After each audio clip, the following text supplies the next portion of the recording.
नमस्कार दोस्तों, स्वागत है आपका हमारे YouTube चैनल जीके ट्रैकर पे। देखिए फ्रेंड्स, आज के वीडियो में हम बात करेंगे जो आपका आज पेपर हुआ है उत्तराखंड पुलिस कांस्टेबल का, उसके सॉल्यूशन को हम यहां पर देखेंगे।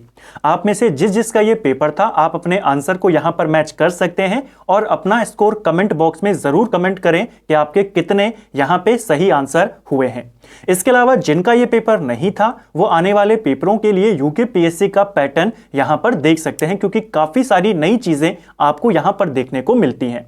पेपर कैसा था, कहां से ज्यादा क्वेश्चन थे, आगे किस तरीके से तैयारी करें, उसके बारे में हम आगे बात करेंगे। सबसे पहले जिस काम के लिए यहां पर आए हैं, सॉल्यूशन के लिए, सॉल्यूशन यहां पर करते हैं। तो चलिए आज की वीडियो को शुरू करते हैं।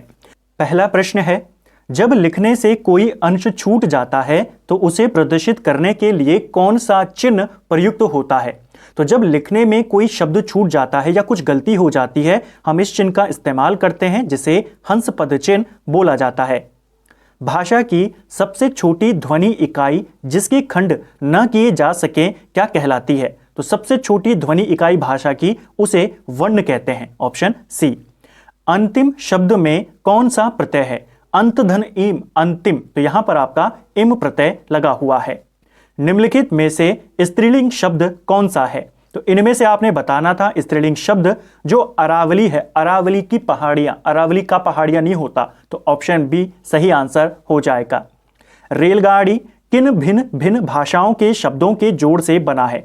रेलगाड़ी में दो भाषाओं के शब्द हैं, रेल और गाड़ी, जो अंग्रेजी और हिंदी से मिलकर बना है। ठीक है, ऑप्शन बी इसका सही आंसर हो जाएगा। निम्नलिखित में से अग्नि का पर्यायवाची नहीं है। कई बार जब हम हिंदी के मॉक टेस्ट कर रहे हैं, हमने हिंदी के प्रैक्टिस सेट लगाए, पर्यायवाची पढ़े, और अग्नि का जब हमने खासतौर पर पढ़ा, मैंने आपको हर बार बोला, आपको एग्जामिनर हमेशा अनल और अनिल में कंफ्यूज करता है। जो अनल है ये आग का है, अनिल जो है ये वायु का पर्यायवाची है। तो ऑप्शन सी यहां पे सही आंसर हो जाएगा। हिंदी काफी अच्छी थी, जीएस और उत्तराखंड में खासतौर पर रीजनिंग में, उसमें काफी सारे चेंजेस आपको देखने को मिलेंगे, उनके बारे में भी हम आगे बात करेंगे। नेक्स्ट है, सदानंद में कौन सी संधि है। अब देखिए, सदानंद में संधि यहां पर पूछी गई थी, सिलेबस में नहीं थी, लेकिन यहां पर आई है। सदानंद में व्यंजन संधि होती है। सत्य धन आनंद इसका संधि विच्छेद होता है और सत्य धन आनंद से बनता है सदानंद। यहां पर आपकी व्यंजन संधि है। ठीक है, आपकी यात्रा मंगलमय हो किस प्रकार का वाक्य है। आपकी यात्रा मंगलमय हो, यह आपका इच्छावाचक वाक्य है। ठीक है, ऑप्शन डी सही आंसर होगा। आकाश के तारे तोड़ लाना, इसका मुहावरे का अर्थ क्या है।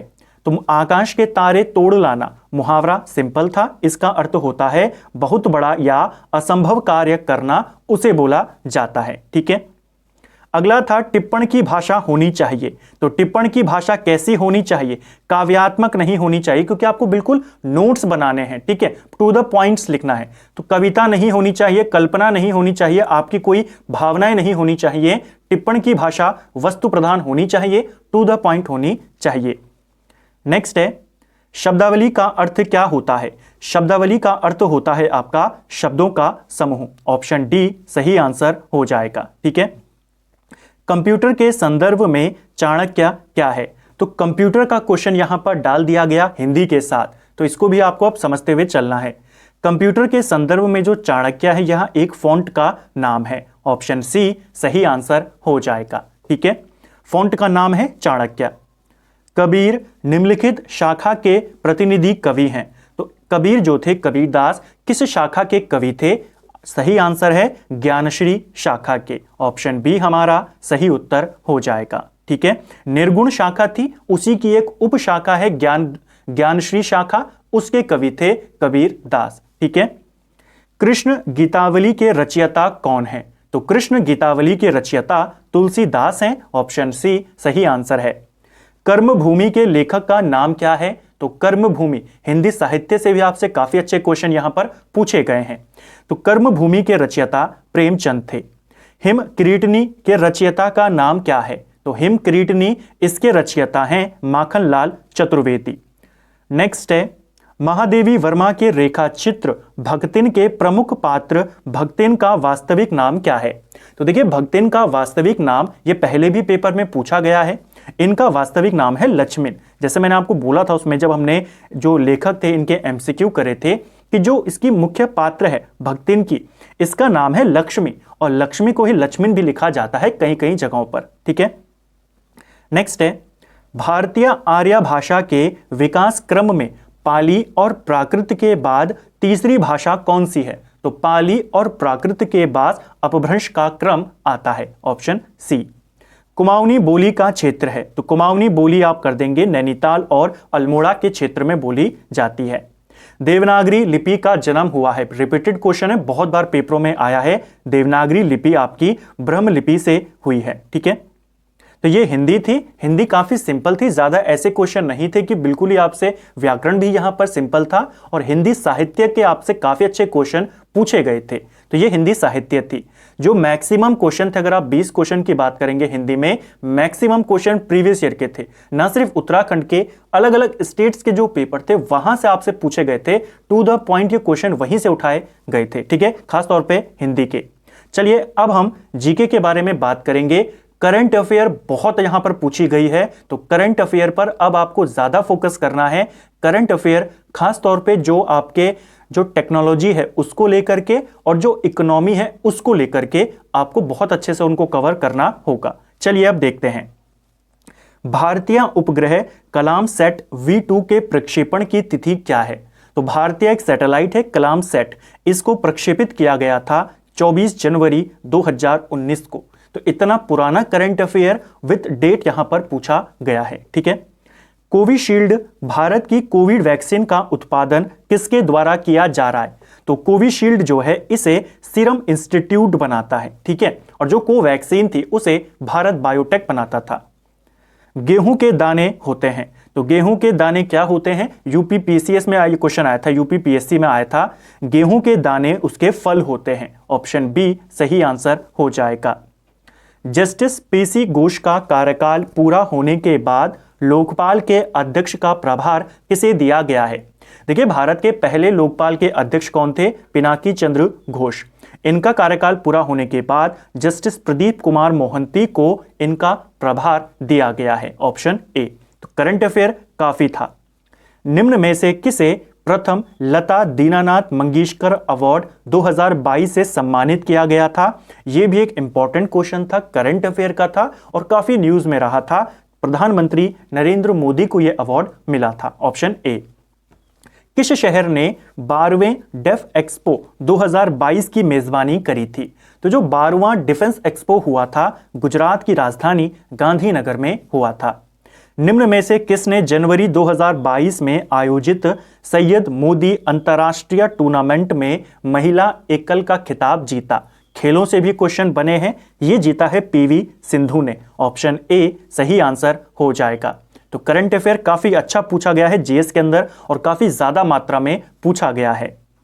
और सिंपल ही है, करंट अफेयर के क्वेश्चन ऐसे नहीं है कि जो आपको मिलेंगे नहीं। सारे क्वेश्चन इस तरीके के अगर आप पढ़ेंगे आपको इजीली अवेलेबल हो जाएंगे, और ज्यादातर ऐसे हैं जो रिपीट हुए हैं 2022 में ही अलग अलग परीक्षाओं में। अगला है, निम्न में से किस ऑपरेशन के अंतर्गत भारत सरकार के द्वारा मेडिकल छात्रों को यूक्रेन से लाया गया था? तो इसके लिए ऑपरेशन गंगा चला था। ठीक है, निम्नलिखित में से कौन सा विकल्प ऑपरेटिंग सिस्टम का उदाहरण है? तो ऑपरेटिंग विंडोज भी है, लाइनेक्स भी है, मैक ऑपरेटिंग सिस्टम भी है, ये सभी के सभी यहां पर ऑपरेटिंग सिस्टम है। 1 टेराबाइट में शामिल है, तो 1 टेराबाइट बराबर कितना होता है? 1 टेराबाइट बराबर 1024 गीगाबाइट होता है। ईमेल के माध्यम से भेजे जाने वाले अवांछित वाणिज्यिक संदेशों को क्या कहते हैं? तो ईमेल के थ्रू जो आपको अनवांटेड मैसेजेस मिलते हैं बिजनेस से रिलेटेड, उन्हीं को स्पैम बोला जाता है। भारत का आईटी अधिनियम किस वर्ष अस्तित्व में आया था? तो भारत का जो आईटी अधिनियम है ये कब आया था? ये आया था सन 2000 में। महावीर का जन्म कहां हुआ था? जैन धर्म के 24वें तीर्थंकर महावीर स्वामी, इनका जन्म पूछा है। इनका जन्म वैशाली के कुंडग्राम में हुआ था। ठीक है, इनको जो निर्वाण की प्राप्ति हुई थी वो पावापुरी में हुई थी, जन्म इनका वैशाली में हुआ था। कुतुब मीनार के प्रवेश द्वार का नाम क्या है? तो कुतुब मीनार का प्रवेश द्वार, इसका नाम है अलाई दरवाजा। ये क्वेश्चन किसी दूसरे एग्जाम में किसी दूसरे स्टेट में आपसे इस तरीके से पूछा गया था कि अलाई दरवाजा इनमें से किसका प्रवेश द्वार है, तो वहां पर आंसर कुतुब मीनार था, यहां पर थोड़ा सा घुमा दिया। निम्नलिखित में से कौन ऊर्जा का नवीकरणीय स्रोत है, तो नवीकरणीय स्रोत यहां पर कौन सा है? नवीकरणीय स्रोत का मतलब हो गया ऐसा स्रोत जो कभी खत्म नहीं होता, जो लिमिटेड नहीं है। जैसे कोयला है, लिमिटेड है, पेट्रोलियम है, लिमिटेड है, कभी ना कभी खत्म होगा। प्राकृतिक गैस है, सूर्य का प्रकाश जो है ये नवीकरणीय स्रोत है, ऑप्शन डी। ठीक है। बोस्टन चाय पार्टी किससे संबंधित है?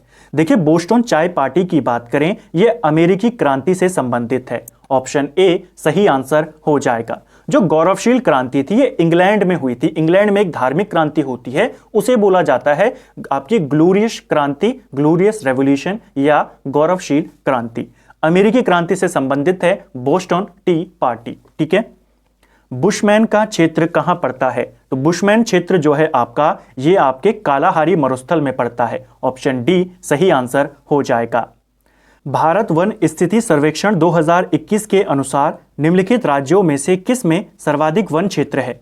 तो 2021 की रिपोर्ट के आधार पर पूछा है इनमें से किस राज्य में है। सबसे पहले नंबर पे था मध्य प्रदेश, दूसरे नंबर पे आपका अरुणाचल प्रदेश और तीसरे नंबर पे था आपका छत्तीसगढ़। तो यहां पर कौन हो जाएगा? छत्तीसगढ़ सही आंसर हो जाएगा। ठीक है। मीटियोर अभियान निम्न में से किससे संबंधित है? तो देखिए, इसका आंसर ऑप्शन सी हो सकता है, फिर भी आप इसको एक बार जरूर चेक कर लें। आपको अगर इसका आंसर पता है कमेंट बॉक्स में आप जरूर बता सकते हैं। शिव समुद्रम जलप्रपात निम्न नदियों में से किस पर स्थित है? शिव समुद्रम जलप्रपात आपके कावेरी नदी पर है, ऑप्शन सी सही आंसर हो जाएगा। निम्न में से कौन लोकसभा का प्रथम अध्यक्ष है? लोकसभा के पहले अध्यक्ष थे जीवी मावलंकर। देखिए, उत्तराखंड हो और जीएस हो, दोनों में आपसे करंट अफेयर पूछी गई है, और जो नॉर्मल है, नॉर्मल जीएस और नॉर्मल उत्तराखंड, वो इस तरीके की पूछी गई है। अगर आप उनको नहीं भी पढ़ते हो ज्यादा डिटेल में तो भी आप आंसर कर जाओगे। इतने सिंपल क्वेश्चन वहां पर उत्तराखंड और जीएस के आए हैं, लेकिन आपको जो मेन फोकस अब करना है आने वाले एग्जाम में वो करंट अफेयर पर करना होगा। जैसे आप देखेंगे कि ये वाला क्वेश्चन रिपीटेड क्वेश्चन है, अगर आप इसको नहीं भी पढ़ते तो भी आप आंसर कर जाते। लोकसभा का पहला अध्यक्ष जीवी मावलंकर। भारतीय संविधान के निम्न में से किस अनुच्छेद के द्वारा अस्पृश्यता का उन्मूलन किया गया है? तो यह है आर्टिकल 17 के तहत। शहरी स्थानीय स्वशासन से संबंधित 74वां संवैधानिक संशोधन अधिनियम के पारित होने के समय भारत के प्रधानमंत्री कौन थे? काफी अच्छा क्वेश्चन था ये, थोड़ा सा घुमाकर पूछा था, लेकिन अगर आपने इसको पढ़ा था इजीली आप इसको अटेम्प्ट कर जाते।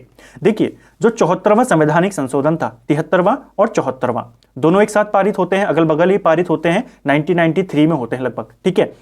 73वां पंचायत से था, 74वां आपके नगर जो स्थानीय स्वशासन था, नगर निगम, उनसे संबंधित था। ये आपके 93 में हुए थे। ठीक है। 1991 से लेकर के 1996 तक भारत के प्रधानमंत्री थे पीवी नरसिम्हा राव, ऑप्शन बी सही आंसर होगा। अब तक सर्वोच्च न्यायालय के कितने न्यायाधीश महाभियोग की प्रक्रिया के द्वारा पदच्युत किए जा चुके हैं? देखिए, अब तक सुप्रीम कोर्ट के जजेस पूछा है, हाई कोर्ट के जजेस नहीं पूछा है। अब तक सुप्रीम कोर्ट का कोई भी जज ऐसा नहीं है जिस पर महाभियोग पूरी तरीके से लगा हो और उसे हटाया गया हो, तो ऑप्शन यहां पर कोई नहीं सही आंसर हो जाएगा।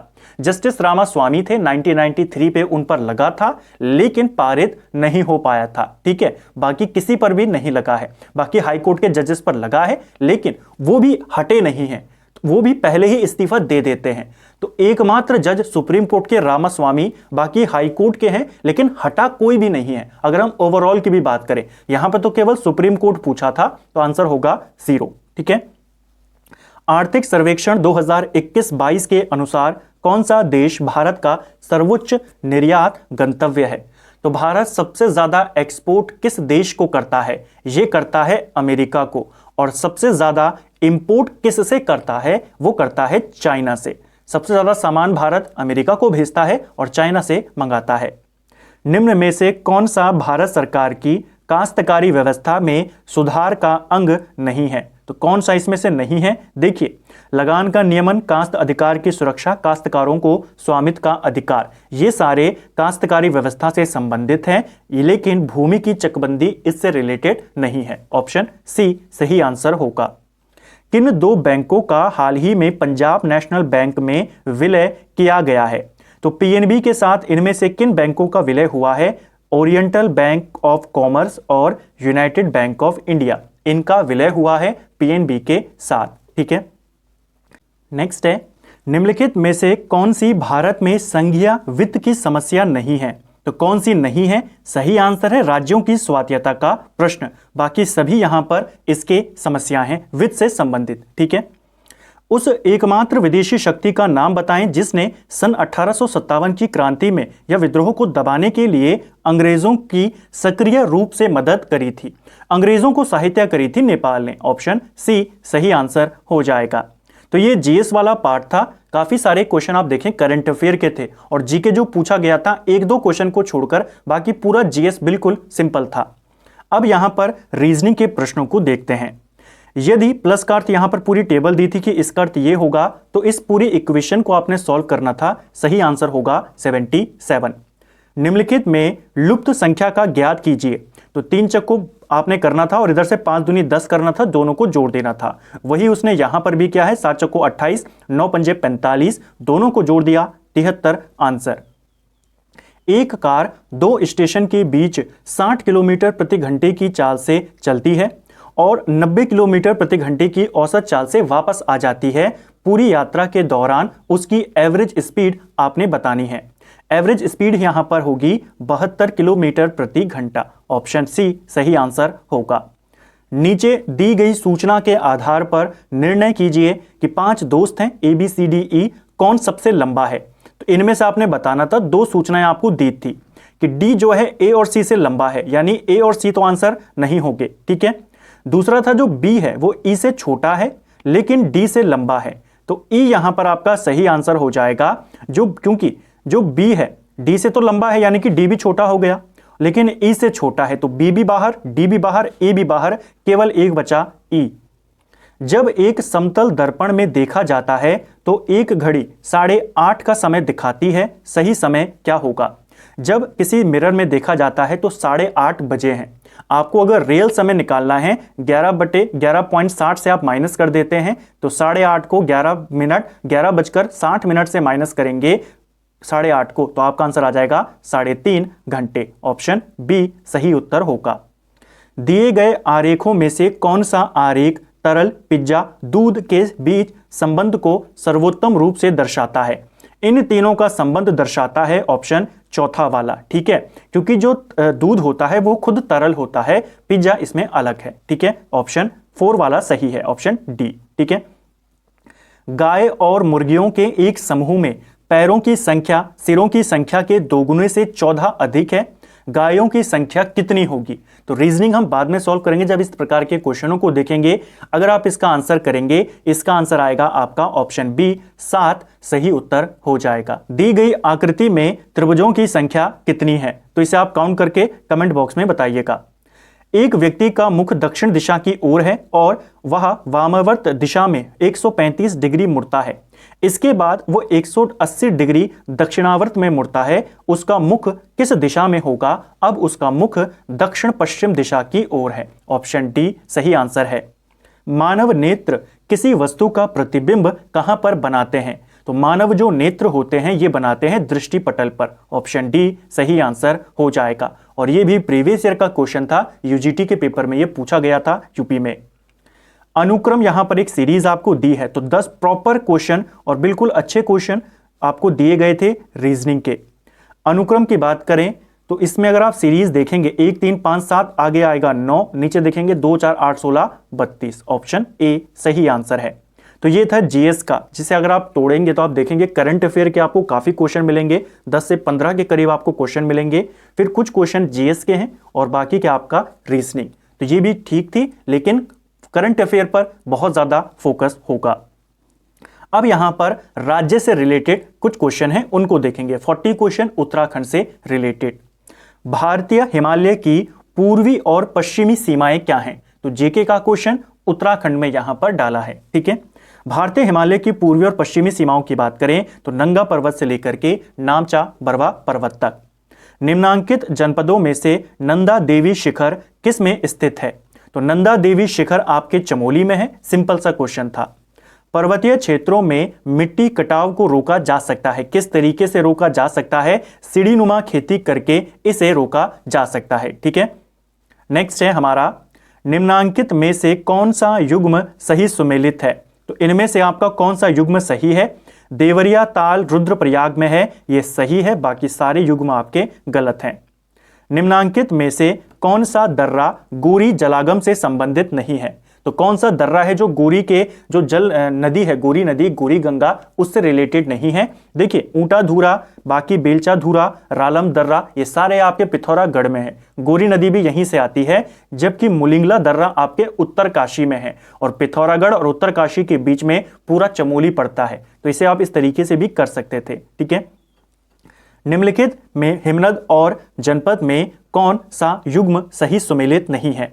तो आपने बताना है। देखिए, खतलिंग ग्लेशियर उत्तरकाशी में नहीं है, आपके टिहरी में ज्यादा पड़ता है। ऑप्शन सी गलत आंसर यहां पर हो जाएगा। नेक्स्ट है, उत्तराखंड विधानसभा में अनुसूचित जनजाति के लिए कितनी सीटें आरक्षित हैं? तो उत्तराखंड विधानसभा में अनुसूचित जनजाति एसटी के लिए 2 सीटें हैं। Option B. निम्नलिखित में से किस मुख्यमंत्री के द्वारा उत्तराखंड में पंचायतों में महिलाओं का आरक्षण 33% से बढ़ाकर 50% किया गया था? ये 2008 में हुआ था, जब मुख्यमंत्री थे भुवन चंद्र खंडूड़ी। उत्तराखंड विधानसभा के पहले मनोनीत सदस्य निम्न में से कौन थे? तो उत्तराखंड विधानसभा के पहले जो मनोनीत सदस्य थे, ये थे आपके RV Gardner, Russell Valentine Gardner. निम्नलिखित में से कौन उत्तराखंड के पहले मुख्यमंत्री थे? तो उत्तराखंड के पहले मुख्यमंत्री नित्यानंद स्वामी थे।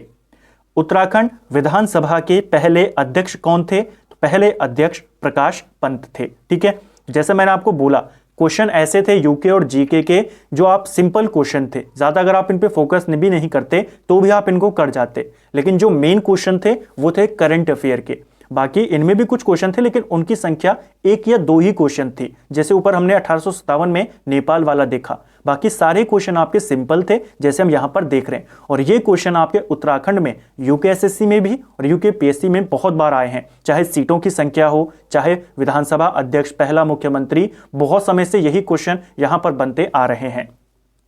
जमींदारी उन्मूलन और भूमि सुधार अधिनियम उत्तराखंड में निम्न में से किस वर्ष में लागू हुआ था? यह हुआ था 2021 में।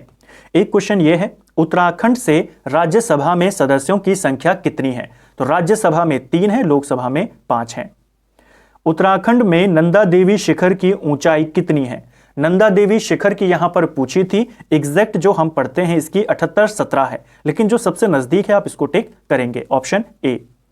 क्षेत्रफल के हिसाब से उत्तराखंड का सबसे बड़ा जिला कौन सा है? तो यह है आपका चमोली जिला, ऑप्शन सी यहां पे सही उत्तर हो जाएगा। उत्तराखंड का निर्माण भारतीय राज्यों के किस क्रम में हुआ है?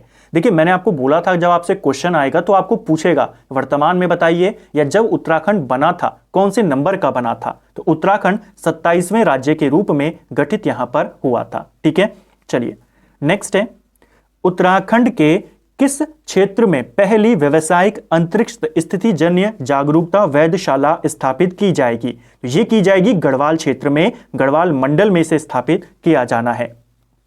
नीति आयोग द्वारा अगस्त 2022 में उत्तराखंड के किस जिले को भारत का सर्वश्रेष्ठ आकांक्षी जिला घोषित किया गया? तो अगस्त 2022 में किया गया, यानी 4 महीने पहले का भी और 4 साल पहले का भी करंट अफेयर आपसे पूछा गया है। तो अगस्त 2022 में सर्वश्रेष्ठ आकांक्षी जिला हरिद्वार को घोषित किया गया। भारत के पहले रक्षा सेवा प्रमुख CDS कौन थे? जनरल बिपिन रावत। इनका संबंध कहां से था? तो ये आपके पौड़ी से संबंधित थे। लोक संगीत में अपने योगदान के लिए निम्नलिखित में से किसे 9 अप्रैल 2022 को संगीत नाटक अकेडमी पुरस्कार से सम्मानित किया गया था? तो किसको दिया गया था? यह अवार्ड नरेंद्र सिंह नेगी को दिया गया। भारत के खाद्य सुरक्षा सूचकांक 2021-22 में उत्तराखंड किस स्थान पर था? तो 2021-22 का जो खाद्य सुरक्षा सूचकांक है उसमें उत्तराखंड 7वें नंबर पे रहा था। उत्तराखंड में IT पार्क कहां स्थित है? तो IT पार्क उत्तराखंड में देहरादून में स्थापित है। ठीक है, उत्तराखंड के किस जिले में हस्तकरघा उद्योग के अंतर्गत पंजीकृत परिवारों की 31 मार्च 2021 तक सर्वाधिक संख्या है? तो इसका उत्तर आप देख लेना, इसका मुझे नहीं मिला, काफी मैंने इसको रिसर्च किया इस पर लेकिन नहीं मिल पाया, 83 वाला। ठीक है। भारत की जनगणना 2011 के अनुसार उत्तराखंड के किस जिले में लिंग अनुपात सबसे कम है? सबसे कम पूछा गया था, सबसे कम लिंग अनुपात हरिद्वार का है, सबसे ज्यादा अल्मोड़ा का है। उत्तराखंड अक्षय ऊर्जा विकास एजेंसी उरेडा का हेडक्वार्टर कहां है? तो उरेडा के हेडक्वार्टर में कंफ्यूजन होता था क्योंकि स्थापना इसकी अल्मोड़ा में होती है, वर्तमान में ये देहरादून में है। तो एग्जाम में आपको अल्मोड़ा ऑप्शन में दिया ही नहीं गया, तो क्लियर आंसर होगा देहरादून। ठीक है। तो यूकेपीएससी आपको ऑप्शन भी इस तरीके से देता है जिसमें विवाद ज्यादा ना हो। 2019-20 में किस क्षेत्र ने उत्तराखंड राज्य के सकल घरेलू उत्पाद में सबसे अधिक योगदान दिया था? तो ये दिया था द्वितीय क्षेत्र ने। निम्न में से किसे उत्तराखंड का गांधी के नाम से जाना जाता है? तो उत्तराखंड का गांधी इंद्रमणि बडोनी को बोला जाता है। ठीक है। अगला है हमारा 1921 में किस स्थान पर गढ़वाल कांग्रेस कमेटी के कार्यकर्ताओं की बैठक की अध्यक्षता पुरुषोत्तम दास टंडन के द्वारा की गई थी? तो इसका आंसर आई थिंक मुझे लगता है दुगड्डा होना चाहिए, फिर भी आप इसको एक बार देख लेना।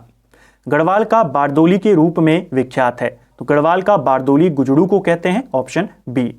डोला पालकी आंदोलन किससे संबंधित था? डोला पालकी आंदोलन शिल्पकारों से संबंधित था।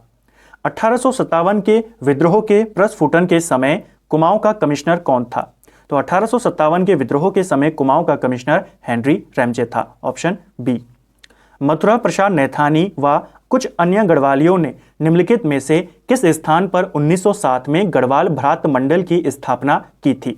तो गढ़वाल भ्रात मंडल की स्थापना होती है लखनऊ में 1907 में, पहला अधिवेशन 1908 में कोटद्वार में। ठीक है।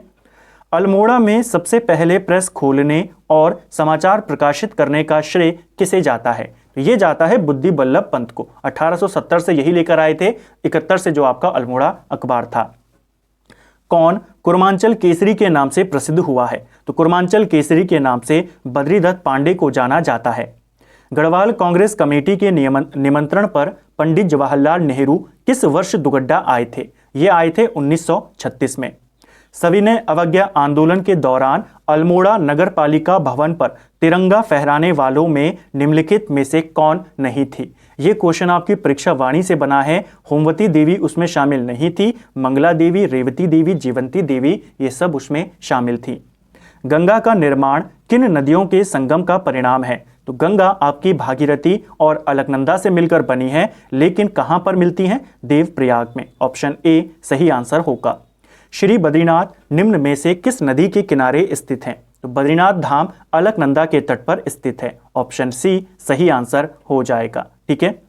बागेश्वर इसके तट पर स्थित है, तो बागेश्वर जो है आपका सरयू और गोमती के संगम पर स्थित है। ठीक है, जो बागेश्वर है। और आखिरी क्वेश्चन था, निम्नलिखित में से किसने गढ़वाल की दिवंगत विभूतियां पुस्तक की रचना करी है? तो गढ़वाल की दिवंगत विभूतियां ये रचना किसकी है? भक्त दर्शन की है, ऑप्शन सी सही आंसर होगा। तो फ्रेंड्स, ये था आपका उत्तराखंड पुलिस कांस्टेबल का 18 दिसंबर 2022 का पेपर। 100 में से लगभग 97 क्वेश्चंस को हमने यहां पर किया है। आप कमेंट बॉक्स में ज़रूर बताएं आपका कितना स्कोर यहां पे रहा, और जिन्होंने इस पूरे पेपर को सॉल्व किया, जिनका पेपर था वो भी बताएं, और जिनके आगामी हैं वो भी बताएं। जो चीज़ें आपको यहां पर देखने को मिली इस पेपर के पैटर्न से, कि जो क्वेश्चन थे, चाहे आपका वो जीके वाला हो, चाहे वो हिंदी वाला हो, चाहे आपका उत्तराखंड का हो, क्वेश्चन सिंपल वाले क्वेश्चन थे, ऐसे क्वेश्चन थे जो अब इजीली कर जाते, ज्यादा फोकस अगर आप नहीं करेंगे। उत्तराखंड के भी ऐसे ही क्वेश्चन थे। देखिए, हिस्ट्री के ये सारे के सारे क्वेश्चन, गढ़वाल का बारदोली, डोला पालकी, कुमाऊं कमिश्नर कौन था, ये सब क्वेश्चन प्रीवियस ईयर में बहुत बार रिपीट हुए हैं और वही यहां पर पूछे गए। हिस्ट्री बहुत कम यहां पर आई है, जो भी क्वेश्चन बने हिस्ट्री से वो मॉडर्न हिस्ट्री से आपसे पूछे गए। तो हिस्ट्री बहुत कम कर दी गई, यहां पर बिल्कुल जीरो से करा गया है इस पेपर के अंदर। हम ये नहीं कह सकते कि आगे आने वाले सभी पेपर में यही पैटर्न होगा, लेकिन एक पैटर्न मिला कि यहां पर आपको हिस्ट्री पर, वो भी मॉडर्न हिस्ट्री पर ज्यादा फोकस करना है, उनकी छोटी सी छोटी डिटेल को आपने कवर करना है। जैसे यहां पर पूछा गया था कि जो गढ़वाल भ्रात मंडल है कहां स्थापित हुआ, इस तरीके से। और दूसरी चीज, करंट अफेयर पर अब विशेष ध्यान करना होगा, खास तौर पे ज्योग्राफी से रिलेटेड क्वेश्चन भी करंट अफेयर के साथ साथ, जैसे मैंने आपको पहले भी कहा था, यूकेपीएससी ज्योग्राफी को लेकर के काफी अच्छे अच्छे क्वेश्चन वो बनाता है और आज के पेपर में भी उसने ऐसे ही बनाए, चाहे उत्तराखंड का हो, चाहे वो उसने जीके में ज्योग्राफी के बनाए हो। और साथ में करंट अफेयर का बहुत ज़्यादा वेटेज अब यहाँ पर बढ़ गया है, उस पर आपको पूरा फोकस करना होगा। जो चीज़ें यहाँ पे हट गई हैं, जैसे हिस्ट्री पे ज़्यादा फोकस नहीं है, जैसे आपका जो उत्तराखंड का वैसा जीके है उस पे ज़्यादा नहीं जाना है, प्रीवियस ईयर के करते हुए चलें, कवर हो जाएगा। उस टाइम को आपने अब करंट अफेयर को देना है, करंट अफेयर को कवर करना है। तो ये था हमारा आज का ये वीडियो। उम्मीद करता हूं आपको क्लास अच्छी लगी होगी। सभी प्रश्न यहां पर हमने देखे। आपका कितना स्कोर रहा कमेंट बॉक्स में जरूर बताएं। जल्द मिलेंगे अगले वीडियो में। Thank you friends.